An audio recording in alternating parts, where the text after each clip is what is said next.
You're listening to the Solano Paranormal Podcast, where the unknown meets investigation.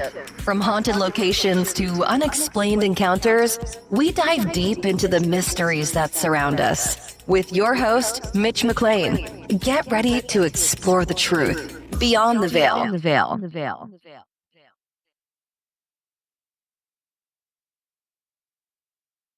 Good evening, everybody, and welcome to episode 7 of the Solano Paranormal Weekly Podcast. I'm Mitch McLean, your host, as always, and I'm here with Sarah Lee. Hello, Sarah Lee. Hello. Hey, so Sarah Lee, we got a great show lined up tonight, don't we? We do, definitely. We got some visitors here to tell us some stories. Yes, we do. We got Justin and Karen all the way from Ohio. Can you believe it? East Coasters, we got them on the West Coast show. And they're part of their own little paranormal team out in Ohio, and they do their own investigations and get their own set of gear. And they've done quite a few investigations, got some interesting results. I've got some videos to show you guys tonight, which is going to creep you out a little bit. And then we're generally going to talk about the paranormal in general and personal stories and how everybody get into the paranormal and stuff like that. Right, Sarah Lee? Yeah, totally. I want to start with the one question I want to know from everybody I talk to that is experienced. What's the one tip you would give anybody new starting out? Justin, you want to go first? Let's see. First tip starting. Yeah. Wow. Let me We see. threw him right on the spot. Yeah, I know.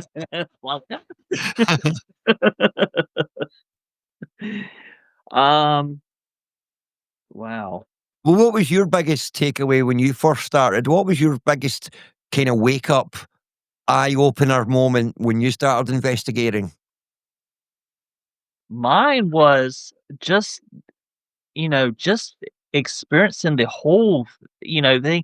I mean, I have always been so fascinated with the paranormal. I mean, I used to watch all the the ghost shows on paranormal ghost things, television shows on TV and ghost hunters and all that, and I was just like, wow, this is awesome, and then finally, for me was when my first investigation, and that was at the Ohio Reformatory, and you know going there and experiencing the whole what we've experienced and just watching because at that point I was still kind of brand new, and I had a couple of friends that were kind of a little more a little more into it than I was, because they started investigating before I even came into the picture. Right. And just watching them and experiencing what they, what they know and what they showed me, I was just kind of just blown away. I was just like, wow, and from there it just kind of, I formed my own, you know, um, my own experience, my own, um, what's the word I want to use? I just experienced my own, kind of wanted to, read up and on different things and just kind of research and, you know, find out for myself, some things that I was curious about, Right. and I did, and it just kind of went from there, and here I am now, and I am you know, I am just a firm, you know, believer, and just from, what I know and from what I've learned and from what I've seen so far. Um, yeah, I mean, it's just been a really really neat experience. I've got something coming up here soon. Um, one of my neighbor, well, not my neighbor, one of um the store that I work at, one of the customers that comes into my store, she's a regular and she's become really good friends with me. And she comes in every morning, gets her cup of coffee, and we talk. And I just got talking to her one morning, and I said, "Yeah," I was like, "I'm really, really fascinated and into the paranormal." And she's like, "No way." And I said, "Yeah." She's like, "Well, my house is haunted." And I'm like, "Are you kidding me?" She's like, "Oh, yeah." She's like, "I can see them." I'm like, "Wow." Wow. So, and so she's got this where I live, it's it's Georgetown, and it's actually where President, Ulysses S. Grant grew up. Okay. So, it dates back, you know, it dates back to, you The know Civil War. yeah, Yeah. and Very so historical. and they've got it's very historical, and they've got very, very old homes there, very old, I can and imagine. her home actually dates back to that time period, and it it's just it was so neat walking into her house because, you just it kinda gives you step back into that time period, Right. and it's got the original wood flooring and it's got, you know, um, it's got really tall ceilings and it's just Yeah. really open. It's really open space, like open rooms and all that, and um she's got this basement, and she was like, "Yeah," she's like, "Basement?" She's like, "I hear things down in the basement." And I'm like, "Oh, really?" And and like, "Yeah," she's like, because her washing machine, her dryer is down in her basement, and that's where she does her laundry, and she says, "Yeah, I go down there," and she's like, "There's this particular room that I will go into that I kinda go through to get to my washer and dryer," and she said, "I'll go down through there and something pulls at my leg." And I'm like, "Wow." I was like, "No way." And she's like, "Oh, yeah." She's like, "It happens a lot." And, and it just really fascinated me, and just seeing her house and how far back it dates, and, and just I love historical homes. Like, it's just there's a bunch of historical homes that I would just love to just walk through and Right. just kinda, um, find, maybe hear if they the history about 'em. There's actually a historical society there in Georgetown too, Yeah. and go visit, you Well, know I'm sure that that area is steeped in history due to the Civil War as well. Yeah, And a lot of homes during the Civil War back east in Ohio and surrounding states were actually used as makeshift hospitals and stuff like that yeah, for either the Union soldiers, mhm, or whatever. And they would make they would make these homes into little either makeshift hospitals or makeshift little garrisons until they advanced forward to their next, post. And they were or all or they were these homes had women who tended to the homes, and they would look after both Union and Confederate soldiers who yeah, were injured at the time. And so a lot of these old buildings are just soaked in history from the Civil War. yes, and there's a lot of historical homes still there, but I have heard too that a lot of them were burned down, um, and, a lot of homes were built, like newer homes were built in its place, but I mean, just the history there and it's just amazing. Like, Yeah. I'm fascinated with all of that. Nice. Um, Nice. ways, you know, she my ne my friend, customer, she says, "Oh yeah," she's like, "Anytime you want to come over and bring, because I'll tell her." She's like, "I have I have equipment, and I would love to just come do a you know Yeah. uh, investigation." And she's like, "Oh yeah, sure, absolutely." And so anyway, so that's my most recent upcoming uh Yeah. event. Yeah, I'm All excited. right. Yeah. Generally, you want to take it away with Karen? Yeah, well, same question for you. Do you have any tips for a beginner? Um, I kind of got in an odd situation. I lost a daughter and I lost my brother, mom, and dad. And I used to be terrified of the unknown, but I got to realize they all lived here. And you can only, it can only hurt you if you believe in it to hurt you. Mhm. And that's how I Very feel true. with my heart. Um, as far as tips, open your mind, open your eyes. Hmm. That's the biggest thing because they a spirit is a ghost is a spirit with unfinished business. It means it wants to deliver a message. Whatever that message is, we don't know yet. I'm still learning. Yep. Uh, I don't know. It follows me around like a lost puppy. I do know that. And it clearly in my box, it'll say, you see us, you can hear us. I but I will tell it. I don't understand what you're telling me. Yeah. Mhm. I don't understand. Give me time. Yeah. And it even told me tonight, understandably. Yeah.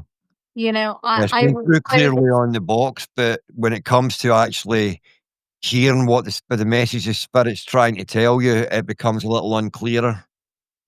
yeah. But whatever message it's got, it can't rest until somebody has that message. And that's the way I look at it. That's how they get to the other side is they have to get that message across. Hmm. It's kind of like for me, it's kind of like a journalism major. Like when you have that that story and you have to have that story. You have to have all the pieces to that puzzle before you let that story go. And that's kind of what they're doing. They're like they've got a story to tell. They want to tell somebody, but they don't know who to tell because not everybody understands them. Yeah.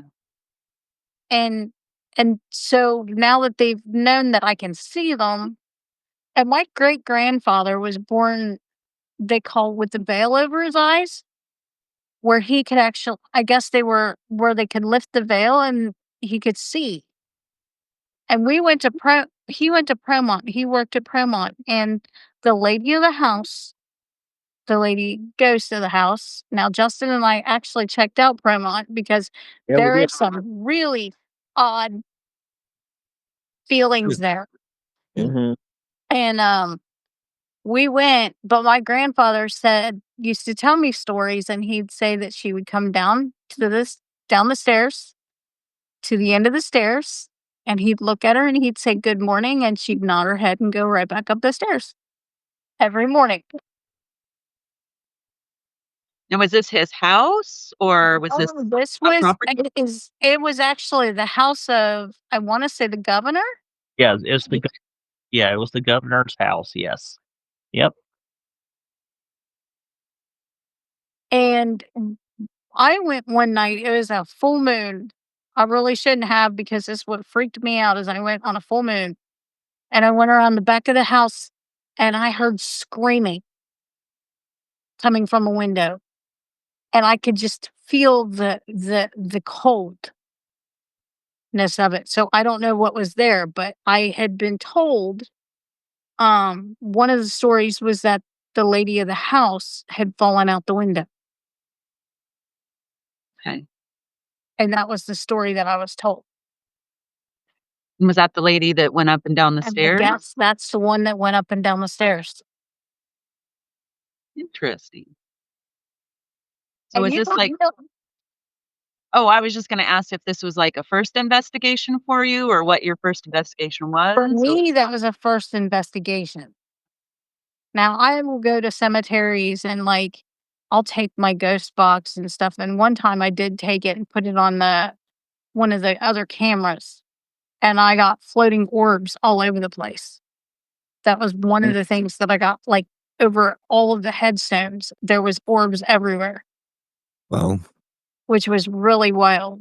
I'd never seen anything like it. It was like, to me, it's like, you know how a dandelion has the little puffs before Yeah. they come into? It was like they were floating in air.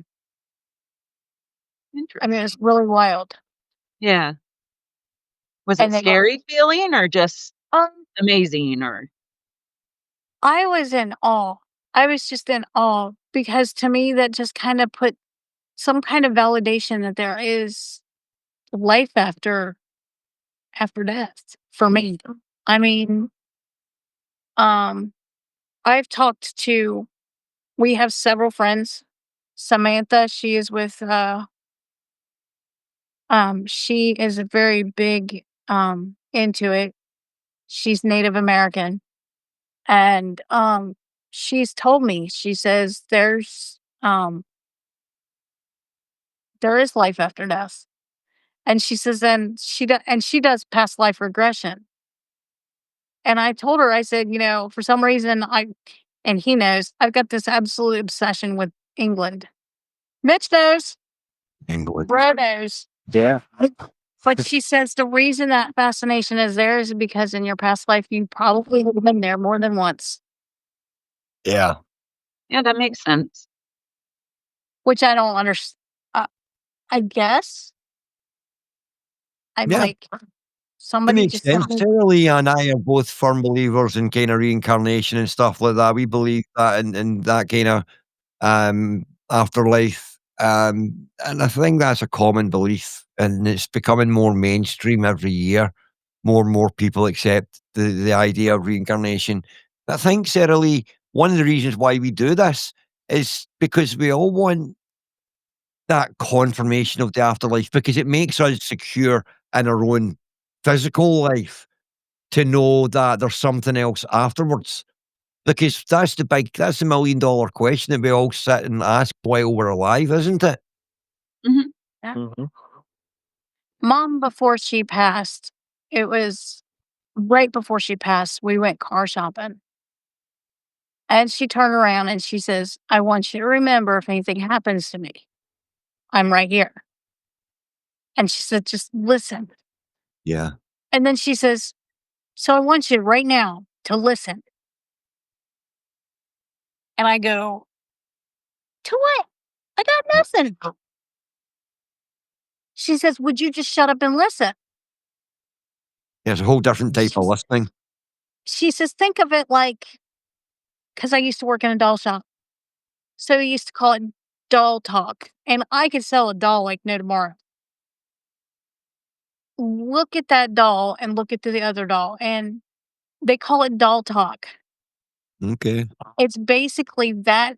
It's kind of like Annabelle. She looks at you, right?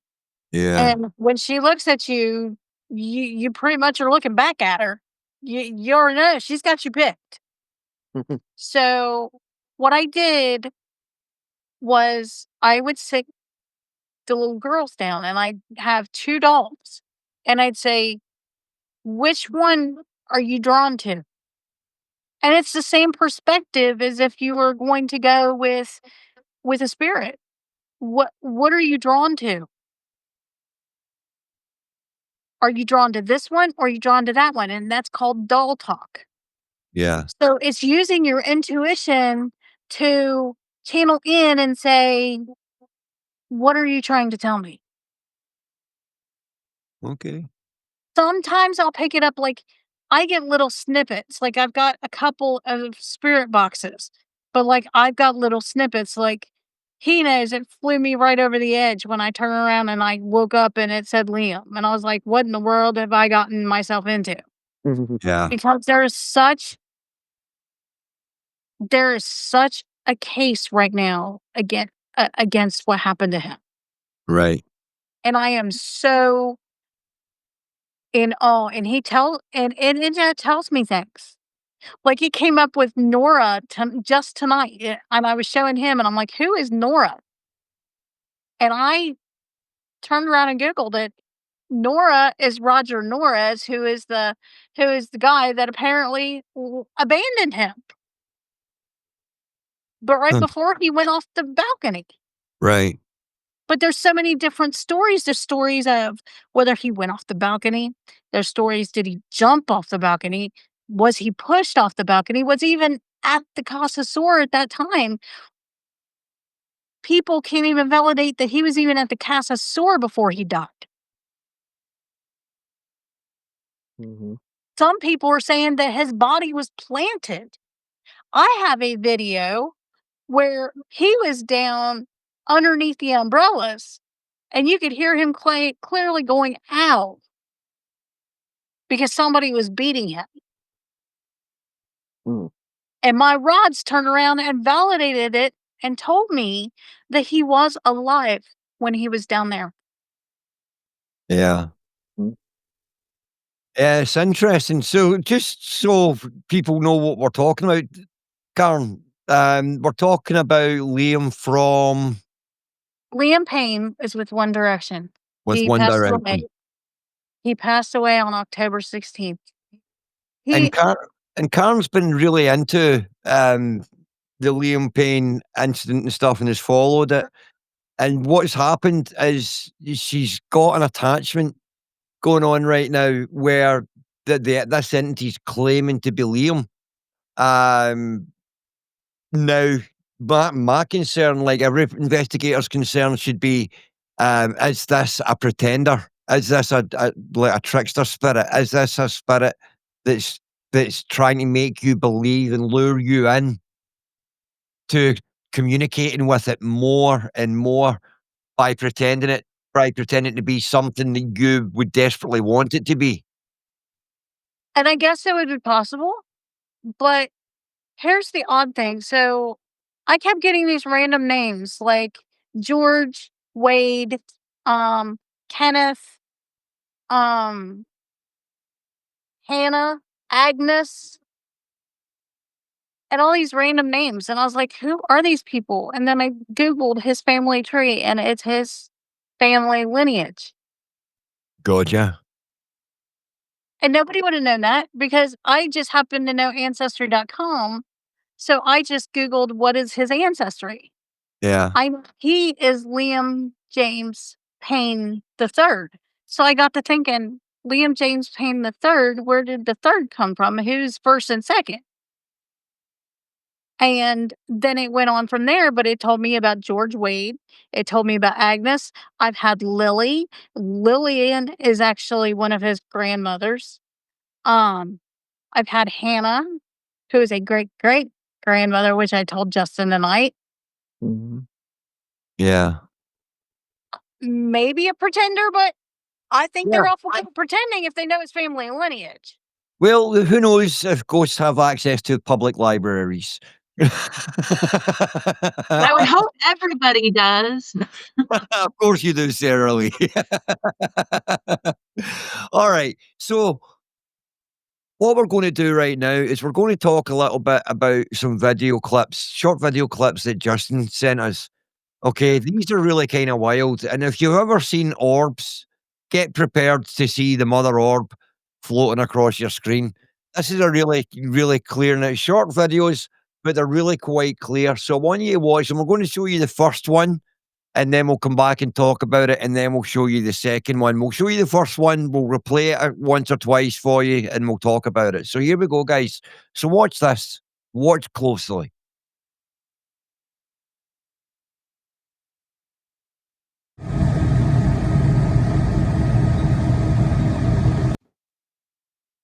Did you see it? All right. So we got a lovely clear orb floating from right to left across the camera screen at the bottom of the camera screen, and it's quite clear. And what struck me when I first seen it, Sarah Lee, was the fact that it didn't look completely um, translucent like I would expect a normal orb. It actually looked like it was trying to form some sort of mass.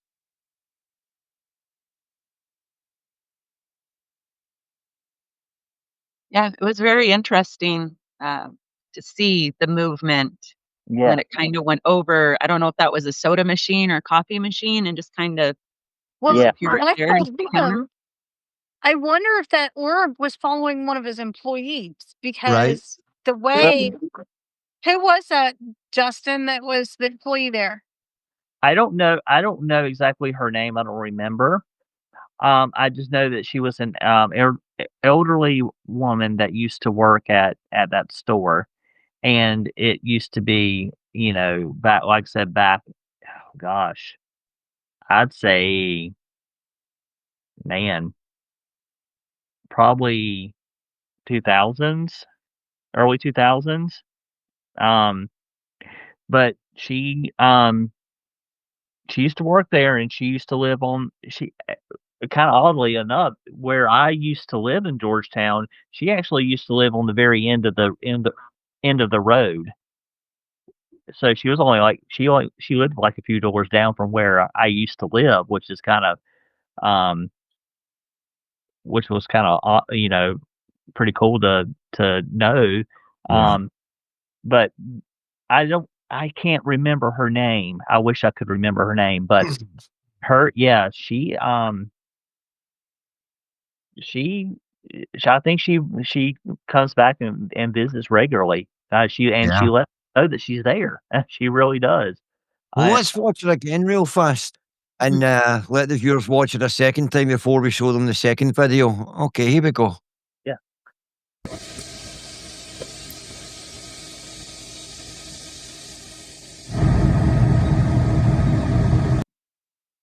Now, to me, every time I watch it, I pick up something new. And that time, you could see it. It actually looked like it was walking with purpose, like it was on a direct course for something. Yes. Yes. Because if you notice, she starts from this side and walks towards the end of the counter, and she stops. And if you noticed, my other employee was standing there at the coffee. So I'm thinking maybe she was like, "Whoa, wait a minute.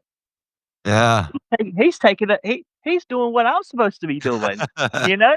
Wait a second, what? Because if you think about it, where our coffee machine is, you can clearly see, and the end of the counter, around the counter where kind of where she came from is like it's a hand sink.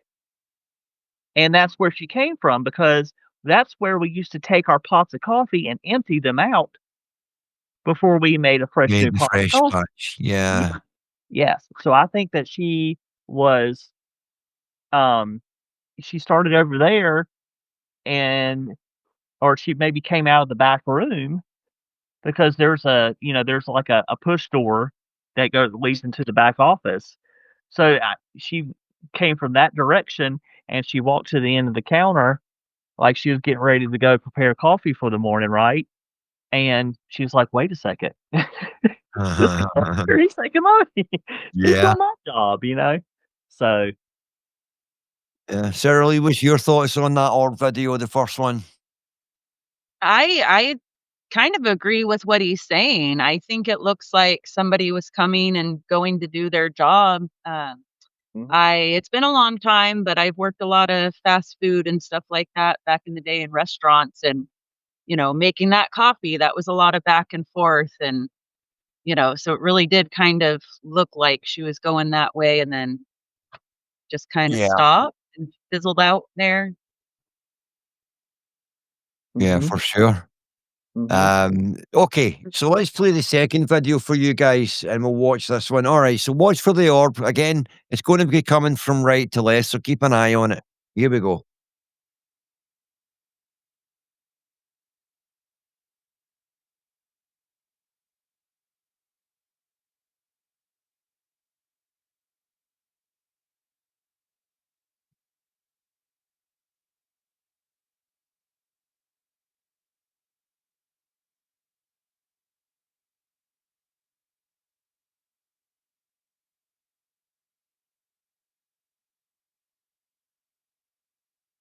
All right. So that was a little longer clip, but the orb was right at the beginning of it. Again, you see it coming in, and I swear it looks like it's trying to take form. It doesn't look like just an orb in the air. It looks like something trying to form a shape and making a definite path across the screen from right to left, with an intent. So absolutely, Justin, coincides with your story of what you think it is. An old employee who used to work there, returning back to her place of business, carrying out her duties, making the fresh coffee. You know what I mean? It's really pretty cool. Let's watch the second one again real fast.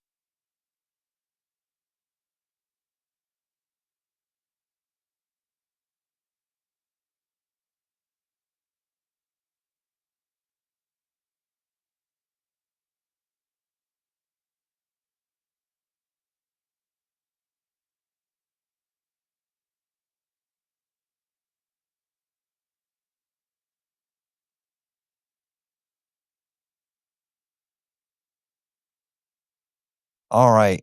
Now, I don't know what that employee was doing, but my feelings and thoughts on it is it almost looked like that employee came and was like, "Oh, I don't know if somebody talked to them or they remembered something and turned," and then the orbs just kind of like following them back out. Yeah. that's a good point. And Yeah. the other That's a thing is good that I point. thought is maybe that orb had an attachment to that Mhm. employee. So That could be the case as well, yeah. It could be a number of things. It could be an employee themselves. It could be someone who has an attachment to an employee there. Yeah. Something I noticed on it, the cash register. It's the orbs floating by it, the cash register flashes. Does that cash register normally flash? Is it supposed to flash? No, it does not flash. Okay, let's watch it again. Yeah, Okay. because I was Let's watch wondering the it same again. thing. Alright, let's watch this.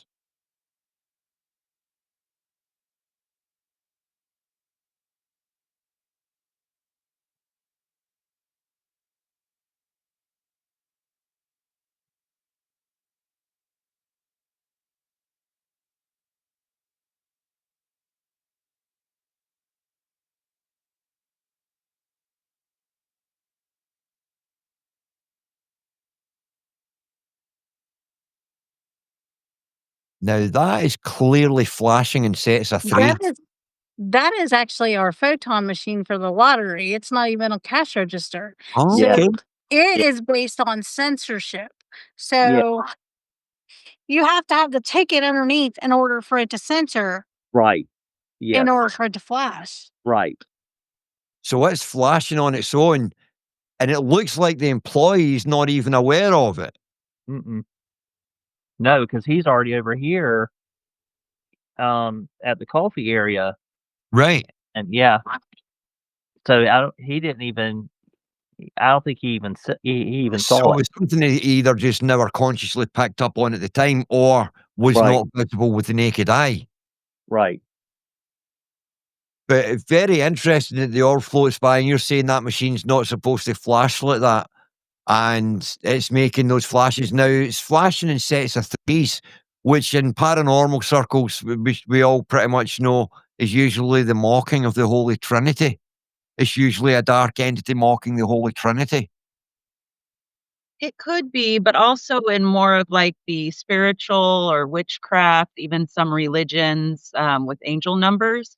333 can actually like mean things like spirit, spirits and spirituality and being open to hearing and seeing things as well. So 3's a very powerful number. they are. If you research numerology and stuff, 3 is actually one of the most powerful numbers. Mm-hmm. So that's really interesting. Justin, I mean, you work there. What other stories have you got from there? Have you experienced anything else there? I could be there early in the morning, and I'm there by myself because I'm normally sometimes I'm normally the first one there, and I could be sitting in my back office, at my desk, get my my day closed out from the day before to get the paperwork, ready. And I'll hear door shut. Well, it sounds like a door shut. And, it kind of catches me off guard and I'm like, what was that? And it will clearly sound like our either our bathroom door or we have we have a parlor area where our customers sit and have eat their ice cream, and that has a back door, and it sounds like sometimes it sounds like it's that door opening and shutting. Okay.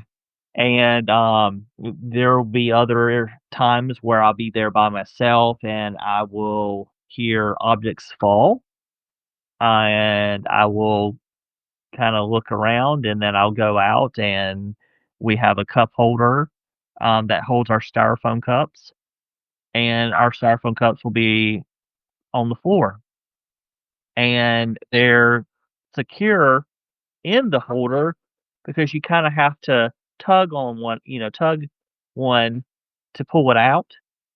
Um, and mysteriously they've fallen on the floor, Yeah. and you know, or and there'll be times where our soda machine will start going off like it's like somebody, because when you go over, we have a touch screen, and so when you press one of the buttons for to selection for whatever soda you want, you press it, and our it CO2 is actually is hooked up to it, obviously, and so when you press it, you hear the CO2 because you hear it Yeah. dispense. Well, that will start going off on its own, and um, and you have to clearly be there pressing a button for it to start doing that, Does and it dispense soda, or is it just the noise you're hearing? it's just the noise. It's just the noise, like somebody's over there pressing it, and it's just going like it's dispensing the soda, but the soda's not But dispensing. it's It's not there.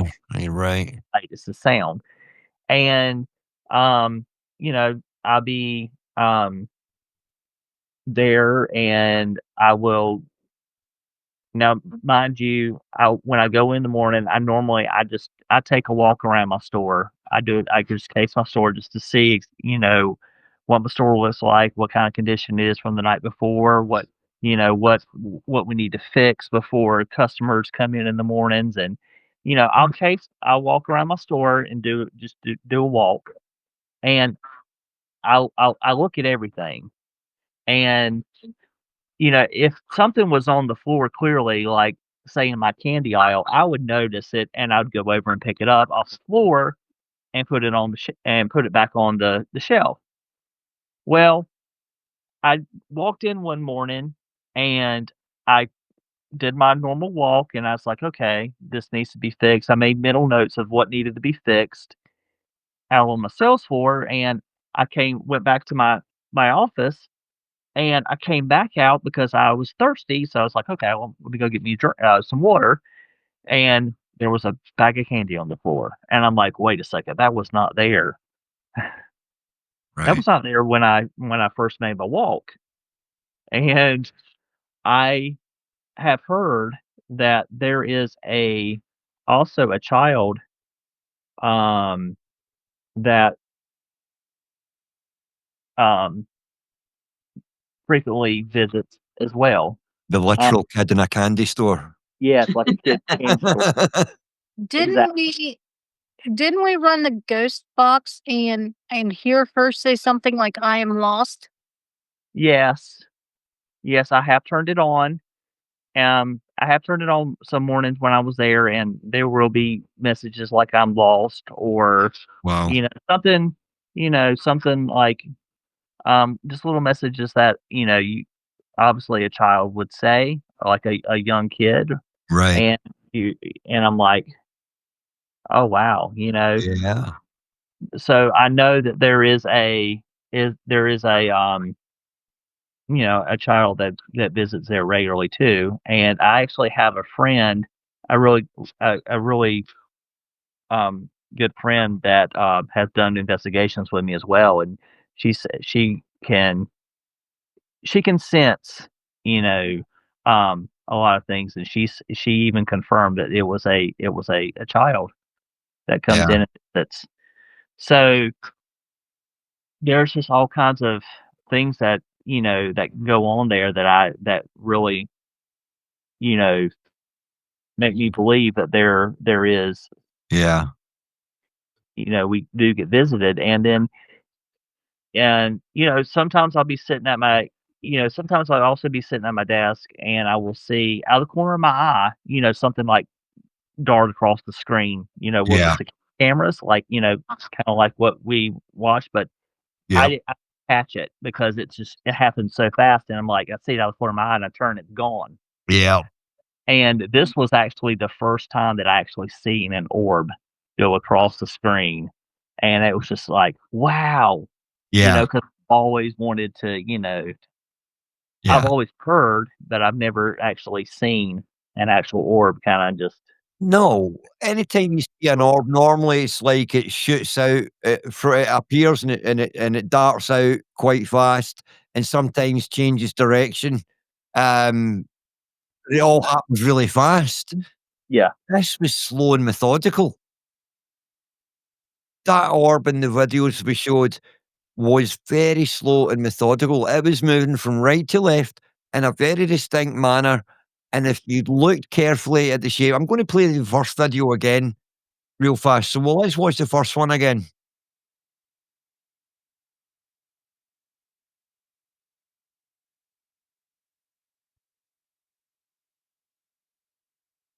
That orb comes from right to the left and then makes a distinct left turn.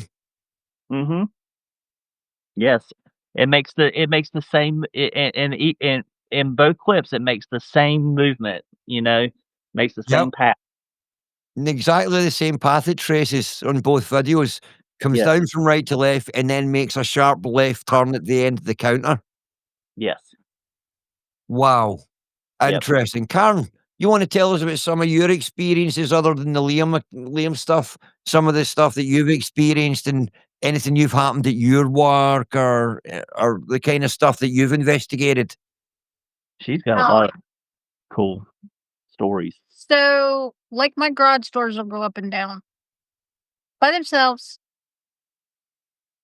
Um, one of the biggest things is I'll get in my car and my radio will come on. And this is the funny part. So Justin knows it drives me crazy. It plays Ollie Murs, Liam, Liam, Liam. Goes back to Ollie Murs, Liam, Liam, Liam. Back to Ollie Murs, Liam, Liam, Liam. And it will rotate just like that. Now I got 20 million songs on that thing, but that's the only ones it'll play. Mhm. I'll be in the middle of a conversation and the radio will come on. I'm like, here we go. Yeah. I mean, Mhm. there's so many things. I got cups that full. My ghost box, it turned around one time and it said, I started itching. My face just started itching. And then I looked down and it said, feel. Okay. It was actually touching me. And I'm like, okay, well, I'm not sure how I can handle this one, but I mean, it does that. Yeah. I'll get a sense of really warmth. And it's strange. Yeah. I'm like, I'm wondering if this is a menopause hot flash or what. I don't know. I'm like, Yeah. the other day it said I threw things and I turn around and I go back in the back of my freaking office and there's a ton of sleeves of cups laying in my floor. I said, we're not going to start this. Yeah. I'm not picking up after you today. Mhm. Yeah. Just all kinds of different things. Yeah. I think what you have to be aware of as well, though, sis, is that by you talking to them, you're acknowledging them. You're giving them that energy. You're It's you're giving them the energy by acknowledging them. So you have to be aware that whether it's good or bad, you're essentially inviting them into your life. yeah, Mhm. but I don't look at it necessarily that they're bad Right. because most of them lived here, but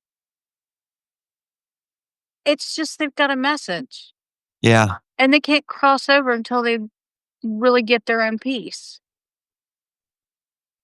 for sure. And that's kind of how I look at it. And maybe for some reason, God knows how many, I don't know, but maybe they just are put on here like a guardian angel, to just watch and protect. Look over you and protect you. Yep. Yeah, Um, absolutely. Samantha literally told me that my mother is my guardian angel. Yeah, She told me about her wings. She told me everything. She says right now she's got her wings surrounding you. And I believe that. yeah, My Mhm. mother was built like Fort Knox. yeah. You didn't mess with Oh, her. I absolutely believe in guardian angels and stuff. I believe I've got my own.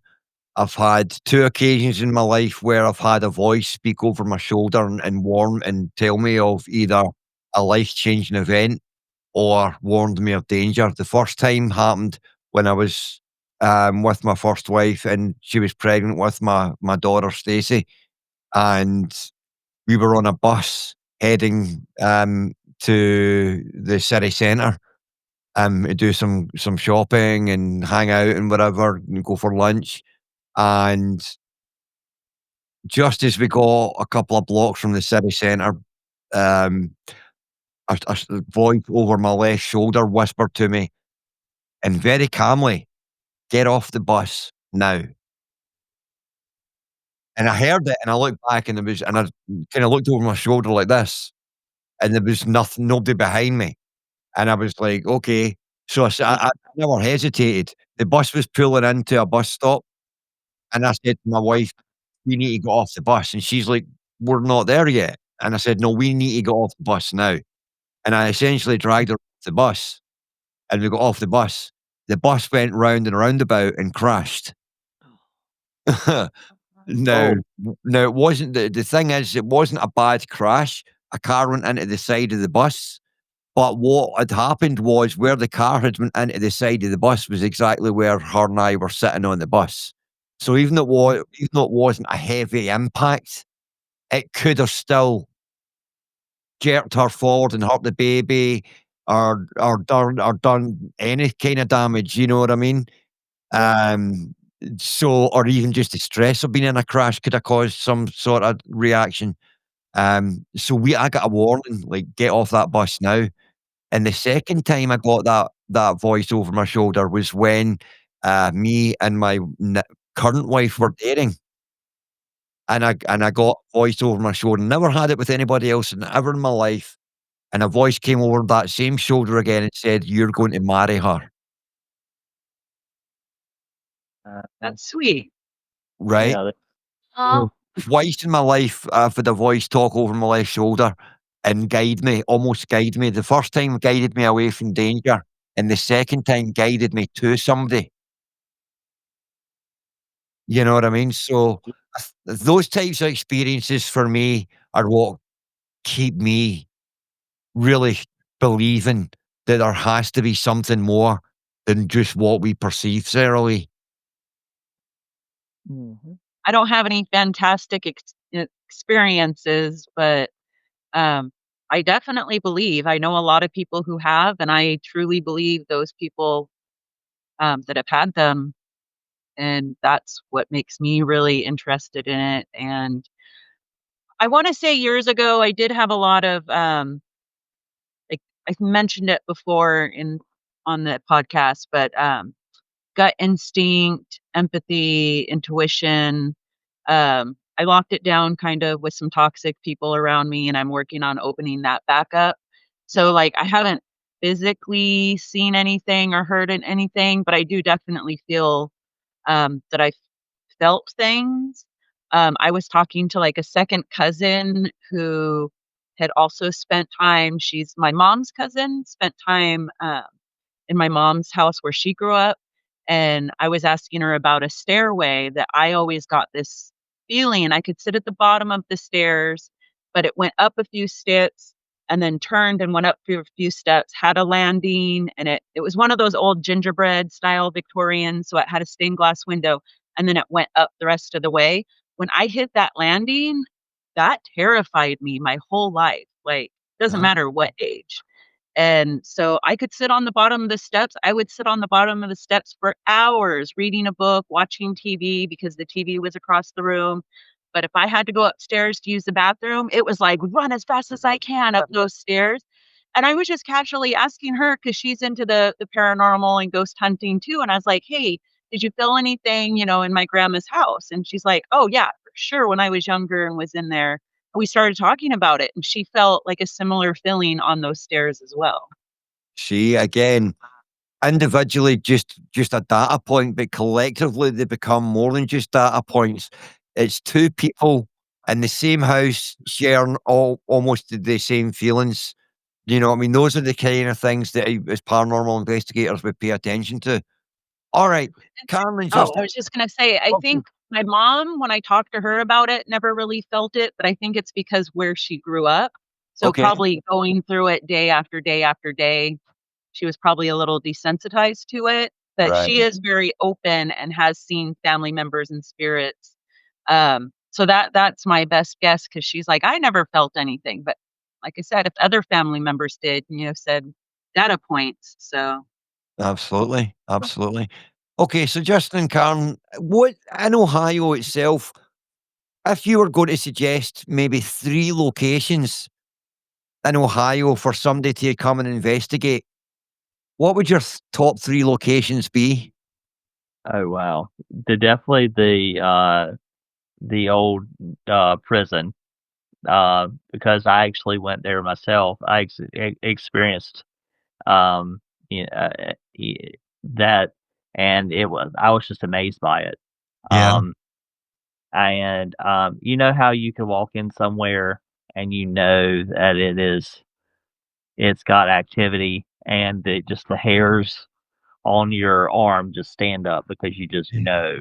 Oh, And yeah. that's how I felt when I was in there, and it's just like, and just from what I saw and from what I felt, um, it just I would go back. You can actually go and do overnight. Um, um, you can go do an overnight investigation, and they'll actually let you stay inside and spend the night and over. And that's something I've always wanted to Oh, do, man, yeah. especially there. Yeah. So that Oh, would be, everybody's on his own there. huh? You're on one of these. I'm gonna get you to go with me one of these days. Come You on. think you're going to Alright, so what would be your number 2? Number 2, I would say um, Promont House. the Promont House. Yeah, that's a good one. That is a good one. The Promont House. Alright, tell us a little bit about that. The Promont House. Well, it was used to be the house of for the governor of Ohio, Okay. and They've actually got slave quarters, and apparently yeah, one of the slaves was hung or something. Yeah, I'm sure yeah, that's true. Governors' yeah, mansions have a lot of history to them. yes, yes. So Yeah. there's the Promont House, and you know, Karen and I, we actually went and visited that location, and we got a really eerie feeling from that as well, and we learned a whole lot of history about that house too, which is it was really amazing. Yeah. So and like I said, I'm a big lover of the historical homes, and anything dating back to that far. I'm really big. Yeah. enthusiast there. absolutely. I just love that kind of stuff. Another place I would say would be Camp Dennison. Yeah. Camp Dennison dates back to the Civil War. Yeah. Apparently, there is a house that actually is completely haunted there. Yes. I have been told. We haven't had the Yes. chance to investigate it yet, but That's they're another saying it's a big thing. something Yeah. Yeah, Okay. for sure. So that's Ohio for you folks. If you're going to Ohio and you're investigator, paranormal investigator, there's 3 places for you to visit. All right, Sarah Lee, let's talk a little bit about next week's show. We haven't really come up with a theme yet, but what I'm thinking is why don't we do something that you are a little bit more knowledgeable on? Why don't we do something along the lines of the witchcraft and pagan stuff, where we can I'm in. talk about witchcraft and paganism and the differences and the different types of earth-based religions. Yep. The old I earth-based- am a eclectic chaos witch. Have fun with that one. You're With okay. chaos includes. You're right. All right, so we're going to wrap up today's show. I want to thank everybody for watching. I want to thank Justin and Karen for coming on and telling us all their stories all the way from Ohio. And Sarah Lee for being with me as always. Follow us on social media at Solano Paranormal. She's got it.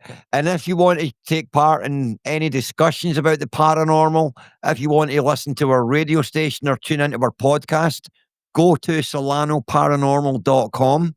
That's solanoparanormal.com. You'll find a whole community of people interested in the paranormal world to talk to. You'll find lots of stuff. We've even got courses for paranormal investigators to take. You can take a beginner, intermediate, or advanced course. We've got a course for demonology also. So check it out, guys. That's solanoparanormal.com.